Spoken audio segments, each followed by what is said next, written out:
Daniel, debo ser el único español que en los últimos meses viene a Suiza y no se trae un maletín con dinero. Porque ¿sabes qué está pasando eso? Que de España sale dinero que a veces acaba aquí en Suiza. ¿Te has enterado?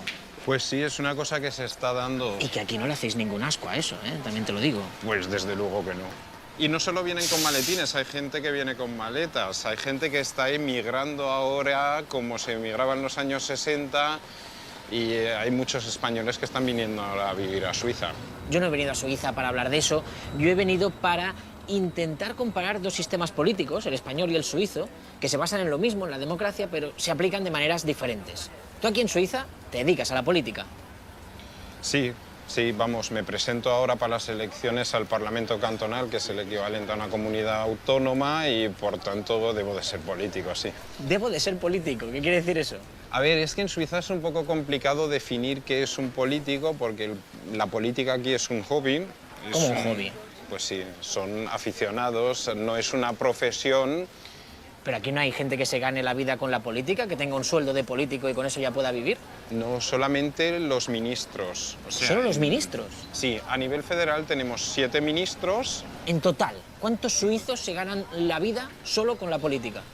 Pues alrededor de 150 ministros cantonales puede haber en todo el país y 7 ministros federales. Los demás lo ejercéis de forma amateur, combinándola con otro trabajo. Yo, cuando ojalá algún día sea diputado en ese ayuntamiento que ves ahí en el fondo, seguiré trabajando en mi profesión y en mis empresas.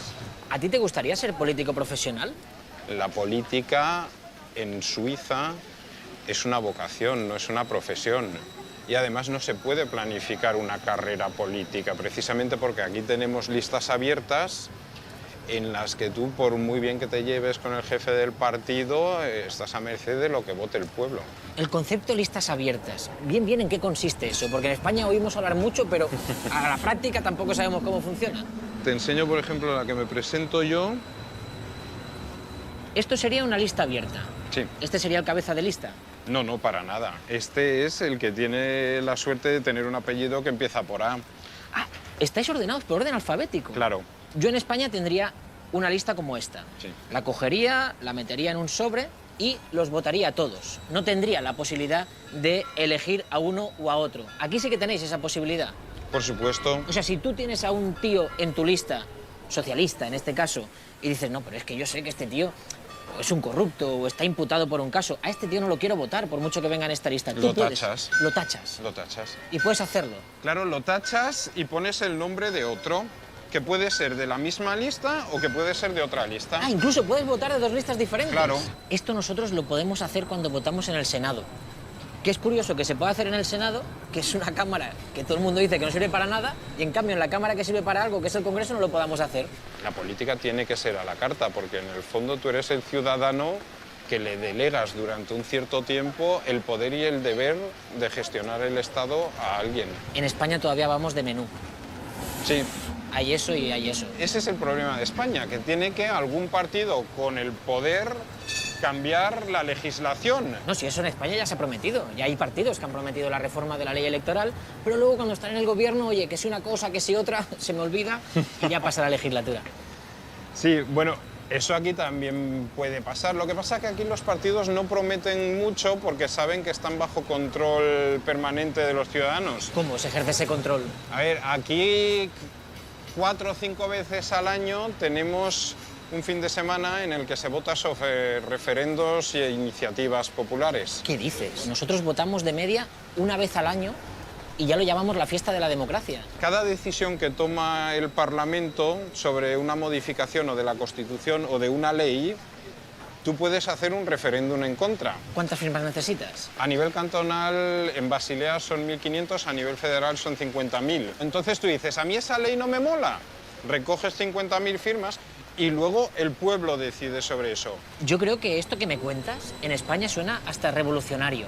¿Qué pasa, que aquí en Suiza triunfó el 15M? No tiene nada que ver con el 15M, esto es ya histórico de toda la vida y hasta cierto punto me extraña que te parezca revolucionario. O sea, ¿a ti qué es lo que te parece revolucionario de que yo pueda elegir al que a mí me dé la gana. Yo creo que allí los políticos no se fían del pueblo y el pueblo no se fía de los políticos, y me parece muy grave. ¿Tú crees que ahora mismo en Suiza hay la misma desafección hacia la política que la que puede haber en España? No, para nada. De hecho, las estadísticas demuestran que en Suiza la confianza en el gobierno y en el Parlamento es el doble más alta que en cualquier otro país de la Unión Europea. Por varias razones. Primero, porque mucha gente se siente político, y por otro lado, vale más que el pueblo tenga que tragarse las consecuencias de un error que ha cometido el pueblo que no de algo que considera un error del gobierno. Si tú te lo guisas, tú te lo comes más a gusto. En España ahora mismo, en la crisis, la gente se está comiendo un guiso que no ha guisado, y eso les jode. Aquí con tantos referéndums, ¿qué tenéis? ¿Montados los colegios electorales todo el año? No, para nada. El 96% votamos por correo. De hecho, el fin de semana que se vota, hasta las 12 puedes entregar aquí tu último voto. ¿Dónde está eso? Se olvidaron. ¿Dónde lo ponen? Mira, te acompaño.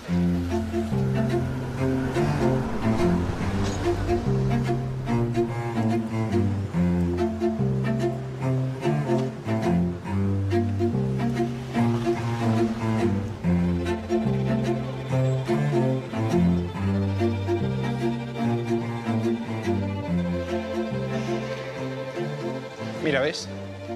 Este es el buzón de última hora. ¿Aquí puedes votar? Sí, hasta el sábado a las 12 lo puedes introducir aquí. ¿Y el resultado que sale de un referéndum es vinculante? Hombre, por supuesto. Si no, ¿para qué lo íbamos a hacer? Solo con la amenaza del referéndum buscan siempre el compromiso. Se intenta, desde un principio, equilibrar la ley para que nadie haga un referéndum. O sea, un partido de izquierdas y uno de derechas poniéndose de acuerdo en algo. Sí, sí. A ver, por ejemplo... ¿Pero me lo estás diciendo en serio?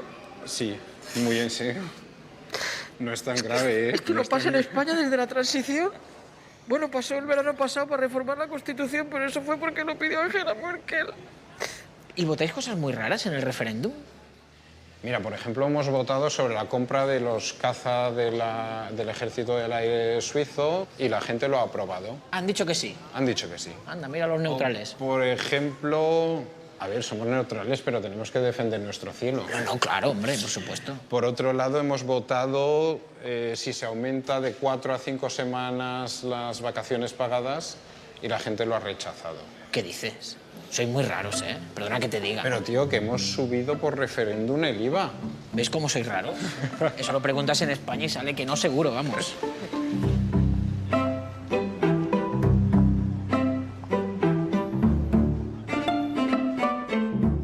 ¿Y los ciudadanos no se cansan de tanta votación? A ver, no hay obligación de participar. Es muy desigual la participación. Claro. A ver, ahora Depende de dentro- la pregunta. Claro. Esto, por ejemplo, es lo que recibe cada ciudadano en su casa, en un sobre oficial, y esta es para el 23 de septiembre. ¿Va a haber un referéndum la semana que viene? Sí, sí. Y luego tú pones aquí sí o no. Tú esto luego lo rompes por aquí, Sí. y entonces yo, por ejemplo, puedo decir, mira, esto no me interesa para nada. Yo en No esta voto. no voto. En esta voto que sí y en esta que no. No es difícil. Es una cuestión de voluntad.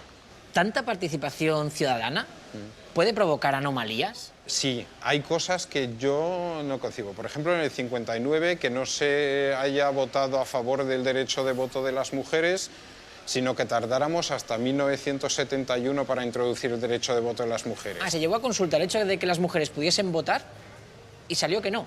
Claro, porque los que en el 59 votaban eran solo los hombres. Puede parecer un poco contradictorio, ¿eh? Porque una cosa que es muy democrática puede llevar a algo poco democrático. Hubo otra que pedía que se expulse a todos los extranjeros que cometan delitos graves. ¿Y qué dijo el pueblo suizo? Y el pueblo suizo dijo que había que echarlos. Por lo que veo, los referéndums pueden acabar perjudicando, por ejemplo, especialmente a las minorías. Sí. Como nos esté viendo el alcalde de Badalona, se va a convertir en devoto de los referéndums, porque le encantan que salgan estos resultados que tú dices. Estos que a Sí, los pero inmigrantes a no lo mejor los hay tienen muy otras en cuenta. cosas que no le van a encantar. Hay votaciones que las pierdes y lo asumes, y hay otras que dices, hubiera sido mejor no votarlo. El pueblo está equivocado. El pueblo nunca está equivocado, pero quizás al pueblo pues también se le puede influenciar hasta cierto punto. ¿Con qué te quedas? ¿Con un sistema con esas anomalías o con un sistema como el nuestro donde hay escasa participación directa? Hombre, yo por supuesto me quedaría con un sistema como el suizo con ciertas correcciones. Hay cosas sobre las que no se pueden votar y ahora mismo se está limitando y se dice lo que son derechos humanos no se pueden violar aunque el pueblo lo quiera. ¿Crees que es exportable un sistema como el suizo a un país como España? Hombre, yo creo que se debería de exportar el concepto en sí, pero es complicado porque hay que exportar todos los componentes de este sistema. No se puede decir solo una parte nos mola y la introducimos en la Constitución. Solo los referéndums. Claro. Y tiene que cambiar la mentalidad, tiene que cambiar el concepto de ciudadano. El suizo considera que el Estado es él, el Estado es suyo. ¿Y el español? Y en España el problema es que tú delegas en un parlamento que te ha prometido algo y los próximos 4 años lo único que tienes es derecho a pataleo y a cagarte en la madre del presidente del gobierno en el bar y pegar un golpe sobre la mesa. Y eso no es suficiente.